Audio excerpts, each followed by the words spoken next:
pause for a moment. Right now, feel your breath entering your body. Feel the weight of your body, sitting or standing, wherever you are. Hello, my beautiful friend. Welcome to this moment.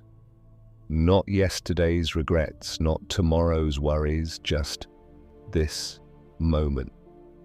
Today we're diving deep into one of the most powerful teachings ever given to humanity, the power of now, according to Buddha. This isn't just ancient philosophy. This is the secret to inner peace, unbreakable focus, and a life filled with joy that no circumstance can steal from you. If you've been living on autopilot, if your mind constantly drags you into the past or launches you into an anxious future, then this message is for you. Stay with me till the end, because by the time this speech finishes, you might just meet the most powerful version of yourself, the one who lives fully awake in the present. Let's begin with the truth that Buddha realized under the Bodhi tree over 2,500 years ago. The Buddha said, "Do not dwell in the past, do not dream of the future, concentrate the mind on the present moment." Simple words, life-changing truth. You see, most people are prisoners of time. Their minds are like wild monkeys, swinging endlessly between what happened yesterday and what might happen tomorrow. And in that swinging, they completely miss the only place where life actually happens. Now, think about it. Have you ever eaten your favorite meal but barely tasted it because your mind was replaying an argument from last week? Have you ever been with someone you love, yet emotionally absent because you were worrying about work tomorrow? Have you ever achieved something big, only to feel empty moments later because your mind had already moved on to the next problem? That, my friend, is suffering, and Buddha called it dukkha. The root of suffering is not the circumstances of your life. The root is your mind's refusal to live in the present. The past is gone. The future is not yet here. Only the now is real. The present moment is the only moment you ever have. Buddha didn't teach this to make us passive. He taught this to make us powerful. When you drop the heavy suitcase of the past and the imaginary burden of the future, something miraculous happens. You become light, you become clear, you become free. Let me tell you a short story from Buddha's time. A man once came to the Buddha.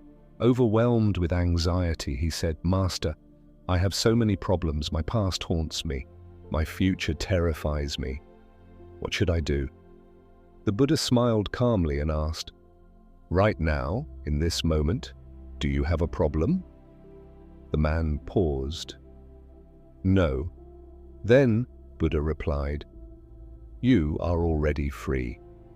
That's the power of now. Problems only exist when your mind creates them. In the pure presence of this moment, most of your so-called problems dissolve like mist in the morning sun. So how do you actually live in the now? Buddha gave us practical tools, not just beautiful words. First, mindful breathing. Every time you feel lost, come back to your breath. Inhale deeply. Feel the cool air entering your nostrils. Exhale. Feel the warm air leaving. This simple act anchors you in the present. The breath is always happening now. It never goes to the past or future. Second, body awareness. Feel your feet on the ground. Feel the sensations in your hands. Notice the temperature of the air on your skin. When you bring attention to the body, the mind cannot wander as easily. Third, observation without judgment. Watch your thoughts like clouds passing in the sky. You don't have to fight them. You don't have to believe every story your mind tells you. Just watch. There's anxiety, there's anger, there's excitement. When you observe without getting lost in them, you become the sky, vast, open, and untouched. My friend, living in the now doesn't mean you stop planning. It doesn't mean you ignore responsibilities. It means you take inspired action from a place of peace instead of fear. It means you work hard, but you're not tortured by the outcome. It means you love deeply, but without clinging. It means you face challenges, but you face them with a calm, focused mind. Imagine waking up tomorrow and the first thing you do is not grab your phone and flood your mind with yesterday's drama or today's endless tasks. Instead, you sit for 5 minutes and simply breathe. You feel gratitude for the beating heart in your chest. You smile at the fact that you're alive. That small shift changes everything. Now, I want to speak directly to your heart. I know life has been heavy sometimes. You've carried pain. You've faced failures. You've had dreams that haven't come true yet. But right now, in this sacred moment, you have a choice. You can continue being a slave to your thoughts, or you can become the master. You can keep waiting for the perfect moment when everything is sorted, or you can realize that this moment is the perfect moment to begin.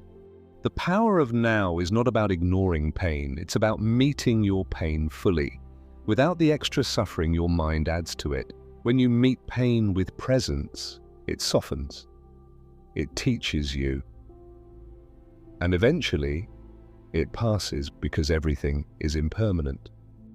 Buddha taught Anika, everything changes, the good, the bad, the beautiful, the painful. Nothing stays forever. So why waste the precious now, clinging or worrying? Let this be your turning point. From today, make a vow with me. I will return to the present moment 1,000 times a day if I have to. When I wash dishes, I will wash dishes. When I walk, I will walk. When I work, I will work. When I rest, I will rest. I will stop abandoning myself for the past and future. Every time you catch your mind drifting, smile gently and say, "Come back, come home." This is the real meditation, not just sitting on a cushion for 20 minutes, but living your entire life awake. Close your eyes for a second with me. Feel your heart beating. Feel the life force flowing through you. This moment, you are alive, you are breathing, you are here. And that, my friend, is enough. You don't need to be perfect. You don't need to have everything figured out. You only need to be present. Because when you are fully present, creativity flows, love flows, wisdom flows, solutions appear. Joy arises naturally. This is your life. Not tomorrow. Not when you achieve that goal. Not when people finally approve of you. Right now. As we come to the end of this speech, I want you to make a commitment. Right now, in the comments below, type, "I choose the now." And then today, not tomorrow, practice presence for at least 10 minutes. Put your phone away, look at the sky, listen to the sounds around you, feel your feet as you walk, eat one meal without distraction. Share this video with someone who needs to hear this message, because in helping others return to the present, you strengthen your own practice. Remember, the Buddha wasn't a god, he was a human being who woke up, and you have the same capacity within you. You are not your past. You are not your worries. You are not your thoughts. You are the awareness behind it all, eternal, peaceful, powerful. The power of now is waiting for you. It has always been here. Come home. Thank you for being here with me in this beautiful present moment. I believe in you. Now, go live